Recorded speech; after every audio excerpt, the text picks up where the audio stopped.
Santo Agostinho, um nome retratado no dia 28 de agosto. Provavelmente, você nunca ouviu que tinha uma data comemorando alguém chamado Santo Agostinho, mas você já ouviu um filósofo chamado Platão dentro de suas aulas de filosofia enquanto estudava o período clássico, e tem uma probabilidade de você já ter escutado o nome Santo Agostinho.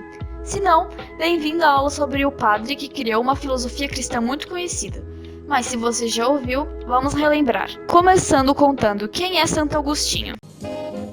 Filósofo, bispo, escritor e teólogo Aurélio Agostinho, mais conhecido como Santo Agostinho, foi uma das personalidades mais importantes da Igreja Católica no período da história medieval. Filho de santa e pai pagão, revolucionou o pensamento cristão da época, tornando-se santo quando ainda nem existia a canonização. Seus escritos contribuíram com o nascimento da patrística, corrente de padres católicos que buscava a comprovação da racionalidade da fé. Além disso, foi nomeado doutor da Igreja no século XIII pelo Papa Bonifácio VII. Santo Agostinho nasceu na Tangeste, região do continente africano, onde atualmente localiza-se a Argélia. Descendente de mãe cristã e pai pagão, teve uma influência regrada pelos ensinamentos do cristianismo. Por isso, aos 11 anos, foi enviado para a escola Madaura, local dos primeiros contatos com a literatura latina e crença paganista. Em seguida, mudou-se para Cartago, com o intuito de aprender assuntos da retórica. Nesse período, começou a acompanhar uma doutrina maniqueísta, mundo separado pelo bem e mal, e edoísta, o prazer como principal foco da vida. Envolveu-se com um relacionamento amoroso no qual teve um filho. Depois muda-se para Roma, abre uma escola e é nomeado professor da corte imperial. Todos esses acontecimentos não cessavam as angústias do santo, que depois de inúmeras crises existenciais, se aproxima do bispo Ambrósio de Milão, futuro Santo Ambrósio. A amizade com o religioso e o interesse pelos livros o levam à conversão ao catolicismo, deixando para trás as antigas concepções do ceticismo para servir o Deus cristão. Ele e o filho são batizados pelo próprio bispo Ambrósio durante a vigília de Páscoa em Milão. No ano de 387 d.C., após a morte da mãe, retorna a Tangeste e divide sua herança com os pobres, ficando apenas com a casa onde nascera. A mãe de Santo Agostinho também foi canonizada pela Igreja Católica. Santa Mônica recebeu essa gratificação pelo Papa Alexandre III.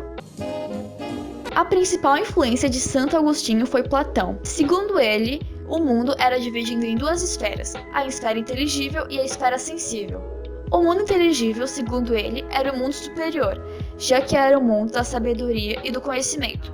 O mundo sensível é o mundo onde nós nos relacionamos através dos nossos sentidos, o que vivemos de forma material. O mundo das aparências, para ele, o mundo sensível, era inferior, já que nossos sentidos nos levam a falhas e não nos deixam reconhecer a perfeição do mundo inteligível. Na ética de Agostinho, o mundo inteligível era Deus e o mundo dos sentidos é o nosso mundo. Segundo a ética de Agostinho, envolve o conceito de liberdade e o livre-arbítrio da vontade.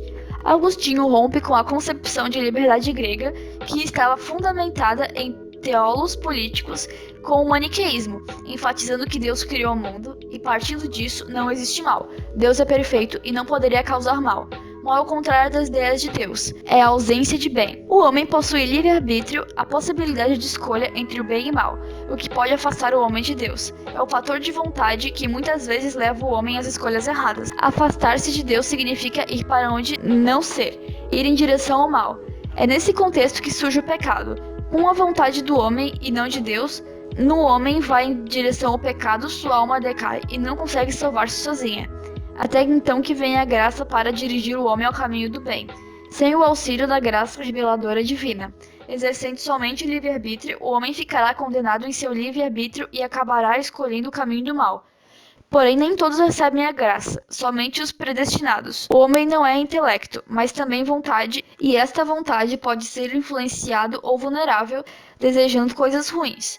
O homem que busca beatitude para alcançar a felicidade só a encontrará com fé e intuição. Não por meio da atividade intelectual, a fé e a razão contemplam-se na busca da felicidade e da beatitude.